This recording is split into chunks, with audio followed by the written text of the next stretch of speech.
Hello, my name is Julie Patterson. I will be observing Mrs. Silberschlag in 5th grade. She's also enrolled in an educational leadership program here in Northside, so I thought it'd be a great opportunity to be able to watch someone else who's going through a leadership program. Prior to my observation, we met to discuss this field observation activity, and we planned a time for me to come and observe her in the classroom. We scheduled the time for September 24th from 10:15 to 10:45. We then discussed the content I'd be observing during my visit. My visit would take place during our whole group reading lesson. I would first be observing the students working with vocabulary words to prepare them for the upcoming story. They would then be transitioning into a theme concept.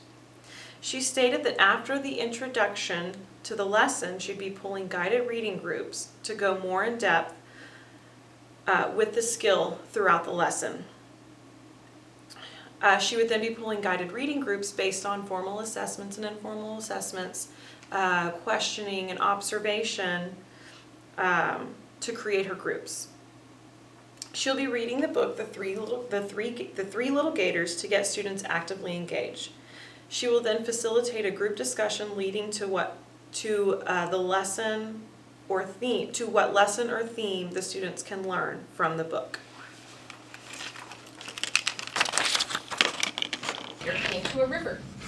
He stopped to rest on the soft, damp sand along the riverbank. Aha! A house of sand would be the easiest one to build, he said. He pushed the sand into a big pile and dug a tunnel. Then he made a door with branches. Ha! Third Gator laughed. Big-bottomed boar won't even know this is a house. And with that, he crawled in and fell asleep.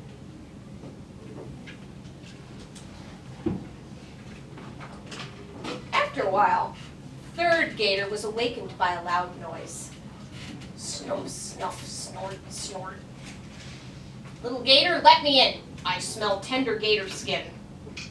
Third Gator trembled inside his house, but he called back, "Go away, big-bottomed boar.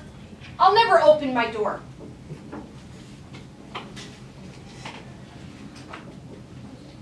Then I'll wiggle my rump with a bump, bump, bump and smash your house. Big-bottomed boar wiggled his bottom and bumped against the Third Gator's house. Sand flew everywhere.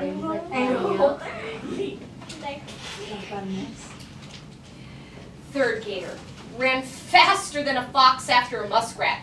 He scrambled through the brambles to Second Gator's house. What's his name? We should go in the water. But it wasn't long before the two little gators heard a loud noise. Snuff, snuff, snort, snort.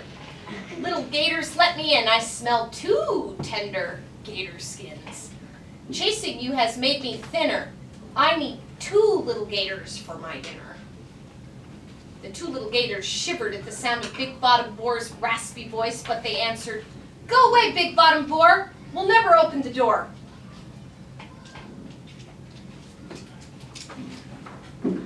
Then I'll wiggle my rump with a bump, bump, bump and smash your house, answered Big-Bottomed Boar. He wiggled his bottom and bumpity bumped it against Second Gator's house, and sticks flew everywhere. Second Gator and Third Gator raced faster than snakes after a bullfrog. They rushed through the brush to First Gator's house.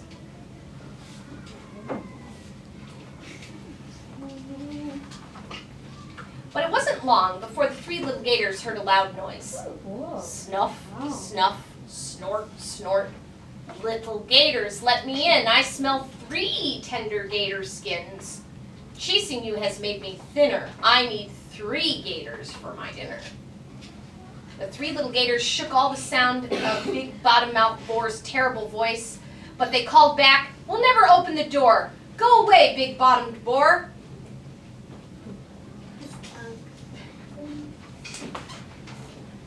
Then I'll wiggle my rump with a bump, bump, bump and smash your house, answered Big-Bottomed Boar. He wiggled and bumped and waggled and thumped, but he could not smash First Gator's house.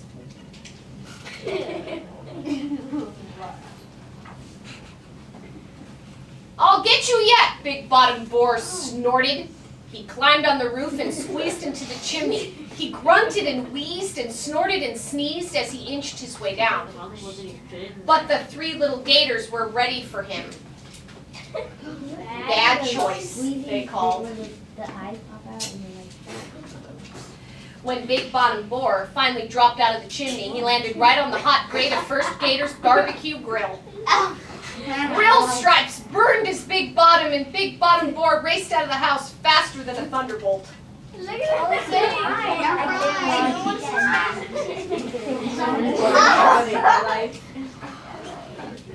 This is just like the two little pigs, but much more different.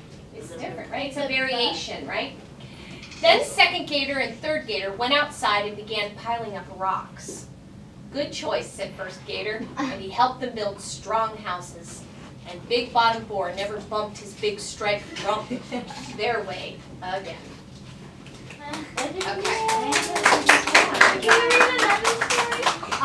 One more? We may. What do you think I'm gonna have you do? What do you think I'm gonna have you do right now? Lauren? No, not a test. No, I would like to do that, but that's not what I want you to do. I'm asking you, I read this book. We've talked about a particular topic. Make a connection. Ava? Do you want to talk about the story? Yeah, what in particular? Like, what kind of details are in it and what it's about? It's related. Shannon? Make an inference about the message the author told. Yes, we're going to make an inference about what is the author telling us. And I gave you sort of a little stepping stone before. What did I do to help you figure out what the message is with the three little things? Did I give you I snagged you with your face. Okay, you're in your seats. 3, 2, 1. I can do it, thank you. 1. That's right. Okay. Who would like to share one of their meaningful sentences on the vocabulary? Jaden's. I was embarrassed when I was 4 years old when I hugged my grandpa's client because I thought my grandpa. That's great. I love it. What? Say it again. Okay, say it, let's listen real carefully because Jaden's has a soft voice. So say it a little bit louder. I was embarrassed when I was 4 years old when I hugged my grandpa's client because I thought it was my grandpa. That's good. Okay, Shannon, share one. Anna was supposed to play the most gorgeous girl in school, but she always seemed to be embarrassed about the fame. Wow. Fireworks to you. That was awesome. Lexi. I said boxers are very brutal because they are rough and hard. Excellent. I understand. How many of you understand what each of those words is meaning in those sentences because they're using detailed words? Excellent. Reagan, share yours. In school, the most popular girls, obviously, are the most gorgeous ones of all. Some kids are embarrassed by them. Opponents are sometimes added if they want to be popular, and it can get brutal. Awesome. So you used multiple words. That's great. Okay, Jonathan, share. Isn't that what I wrote down? But I said that football is a brutal sport, or is a brutal sport. But before, if you could breathe, you could play. So if you had a broken leg, you could still play. Yeah. Broken arm, you could still play. Broken anything, you could still play. As long as you could breathe, then you could play. That's, yeah, and he wanted to add that when we were talking about what the word meant, brutal. You can still play, no matter what. Even if you have a broken leg, they want you to play. That's brutal. I agree. I don't care. Yeah. Okay, Kaylee, share yours. In the Hunger Games, Katniss's opponents were supposedly very brutal, but later she discovered that they were typically pretty nice. Awesome. Aaron, share yours. Fighters had a very brutal fight, and then the judges officially announced the winner. That's great. I'm really impressed with the quality of your sentences.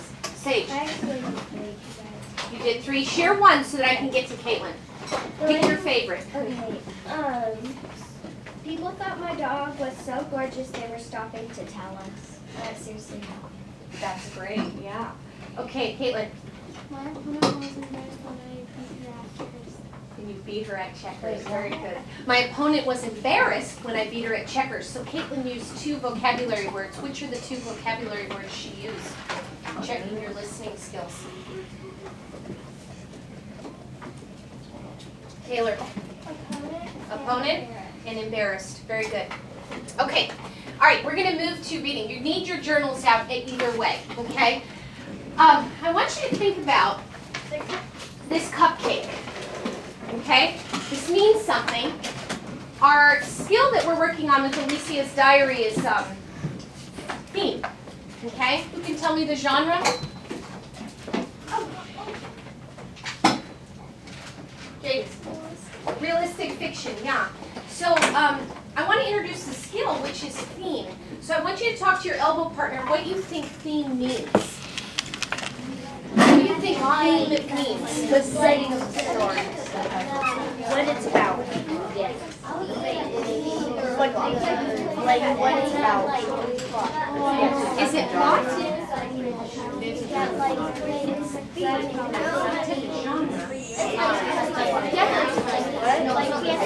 That's part of the plot, right? Be careful, is it really plot?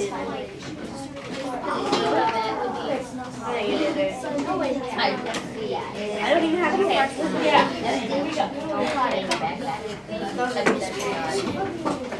Those are the ones that Okay.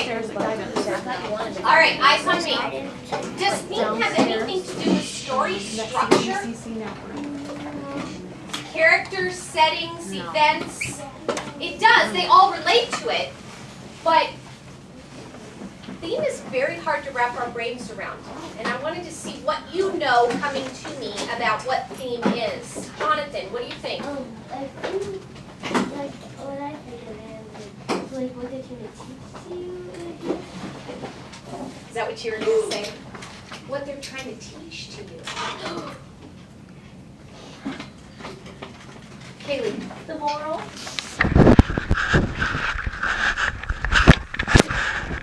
What are they trying to teach me? What's the author's message to this, right? So why do I have a cupcake there?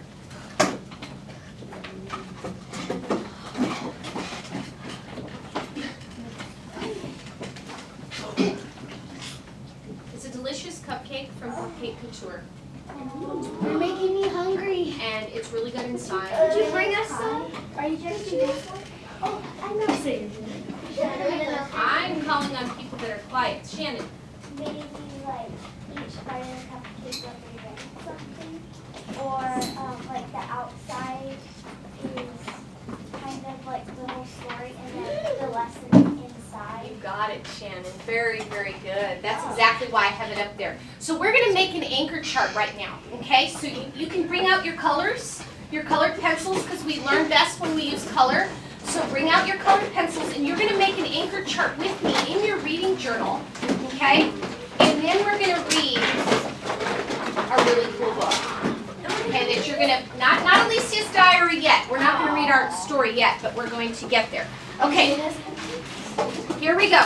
So, you want to get this set up like I have it right now. So I'm going to give you a second to get yourself organized. You're going to write theme in literature, and then you're going to make a cupcake. You design the cupcake you want. You can do this in pencil, Edgar, and then if you want to add color with the cupcake, do that. Okay, I'm going to give you about 2 minutes to get that done, to get theme in literature and design your cupcake. Oh, so you can draw cupcake? Yep. So I'm going to give you about 2 minutes to do that. Let's show this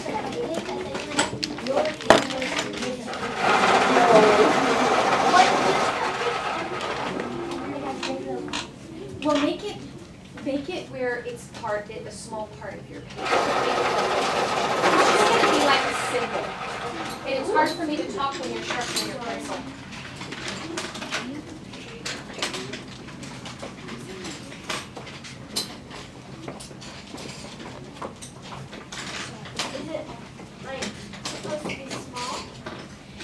Yeah, so if this were my page, Ava, this is where I would put it. It would be a symbol on the top left of my page. So pretend this is a page in your journal, or in your spiral. and then make it to scale like that, okay?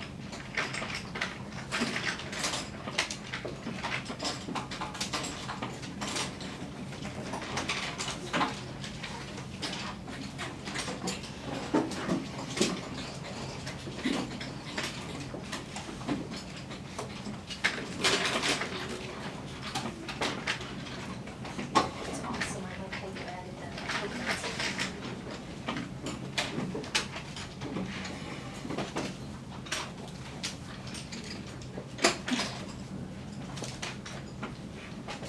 We actually went to cupcake tour last night, and I let Lane pick out a cupcake, and she got to pick one out for each one of us, and that's what gave me the idea of doing this. She picked out one, are you ready for it? It's confetti.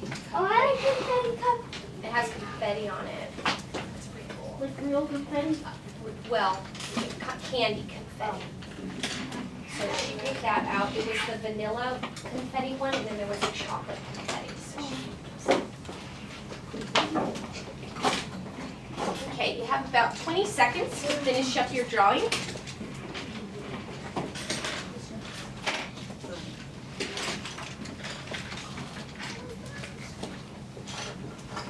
Your cupcake is uniquely yours. Yes. Yeah.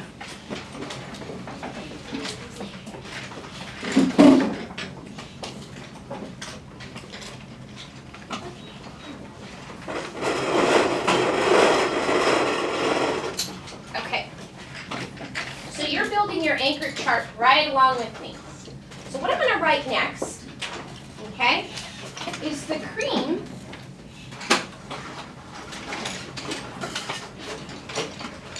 and I'm going to get out of the way in just a minute. The cream inside, bless you, cream inside the cupcake is hidden. We can't see it, can we? So that's what you want to write. The cream inside the cupcake is hidden.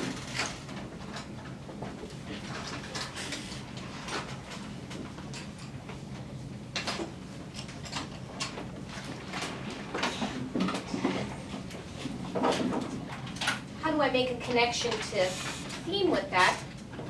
Theme in a story / book is usually, what vocabulary word could I use in place of usually?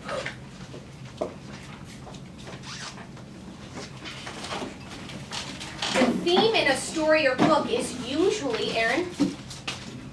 There's usually supposedly. No, it's not supposedly. Supposedly is like, Oh, Lainey my bad. supposedly washed her hands. My bad. No, you're fine. Sabrina, typically, right? So theme in a story or book is usually hidden. Just like the filling in a cupcake. Can you write typically? You can write typically if you want to use your vocabulary word, yeah. So we can't really see it. We almost have to, what's that skill where you have to look at clues when you read? And then you kind of have to you put all those clues together and you draw conclusion. What is that skill? Begins with an I. It's a challenging skill.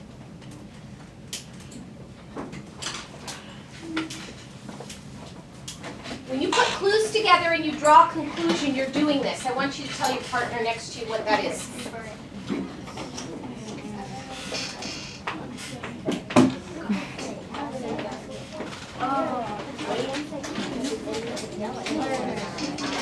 Yes. Good job.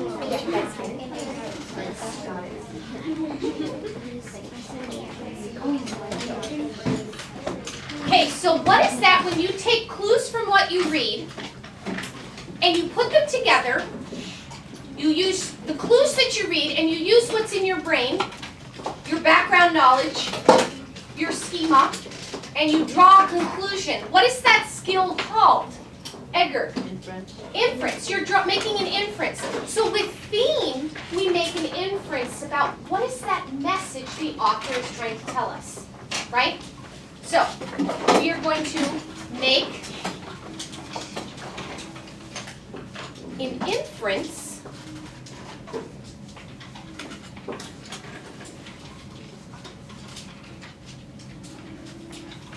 about the message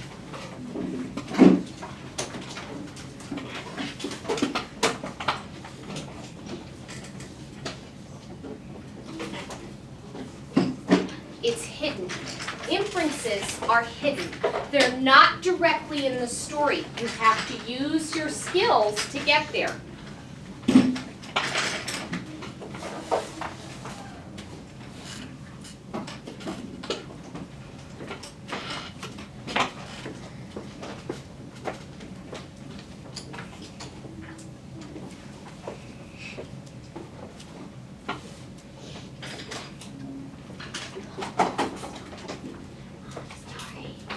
I'm sorry. I introduced it again. The last word of the time. You did? You took a sneak peek? It was I wonder why I chose it.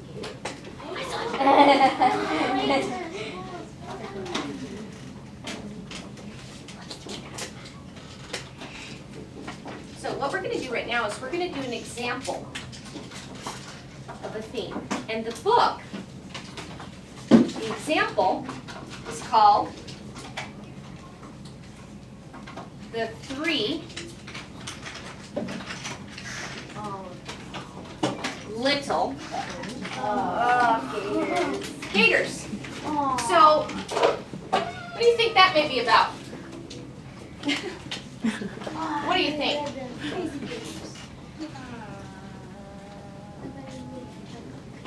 The Three Little Gators. What do you think that would be about?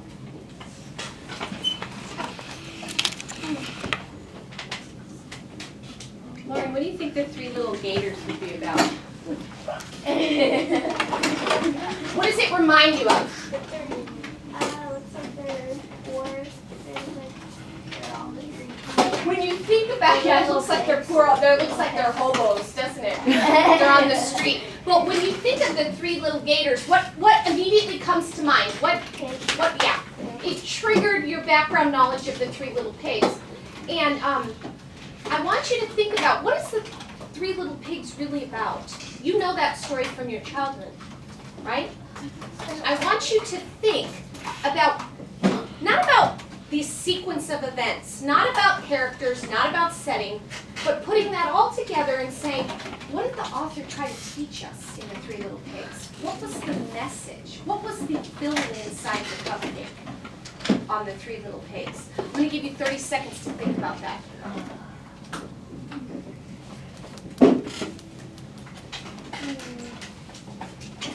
What's the author trying to tell us in the Three Little Pigs? This one looks like a toe.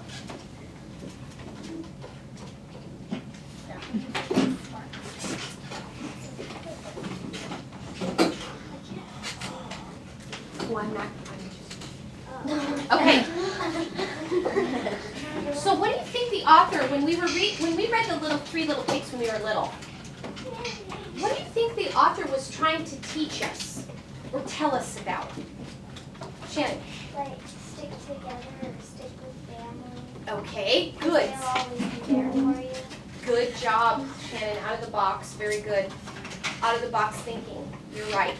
That's one of the themes. Yes. Take your time because if you take your time, you'll succeed. Excellent. Yeah. Excellent. Reagan. Work first, then. Work first, then play. Wow. Well, to be smart and not to just build your house out of straw. Okay, right. I mean, obvious, right? Be smart. Think about it, right? Good. Aaron. Two things. Yeah. Probably family is important and You're building off of Shannon. Yeah. don't be mean. Don't be mean, like in the case of the wolf. Yes. Yeah. Yes, Kaylee. Like there's another story and a man built his house upon rock. Another man built his house upon on Sam, who has the stronger house, and that makes me think of if you take your time and if you have more knowledge of what your house looks like, then you'll succeed better.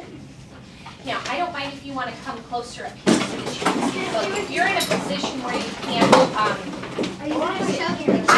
I'm gonna pan around, but, I'll do that, but I just want to make sure that you're not in a position where you can see it. Maybe sweeping them. I can use a sweeping motion. Very good, our vocabulary word. Okay, once. 3 little gators lived with their mama in an East Texas swamp. In an East Texas swamp. Okay, I'm gonna wait till you get settled with your body before I move on.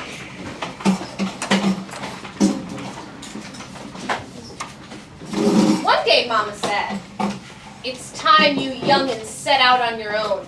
Make sure you build houses strong enough to keep you safe from big-bottomed boar. Tasty, tender gators are his favorite snack." So the 3 little gators set off. They look so happy that they're leaving. I know, I think That's a good way, children. Okay. Soon they came upon some rocks. "Aha," said first gator. "A house of rocks would be safe from big-bottomed boar." "Bad choice," said second gator. "Rocks are heavy and too much work." "Way too much work," said third gator. "Heavy or not." Okay. I'll now be discussing my observation for Ms. Silverschlag's 5th grade class, and just kind of going through my reflection. So as I walked into Ms. Silverschlag's class, the class was actively engaged. They were writing their own, they were working at their desk, working on vocabulary for the upcoming story. They were previewing the vocabulary for the story. They were having discussions with their elbow partners about what the vocabulary word meant and sharing their sentences. And Mrs. Silverschlag was having students share out their own sentences using vocabulary words and using guiding questions to check for their understanding. They then transitioned into a class discussion on theme. She had an anchor chart up, and she drew a cupcake on it and was able to bring in connections from a local cupcake place that everybody knows about, that the kids were able to really get excited about. She made the connection using the concrete object of the cupcake. This really engaged the students, and they were able to make really good connections with this. She related that the creamy part of the cupcake was the theme of the story, and she wanted them to think about it that way, which I thought was a neat way of looking at it.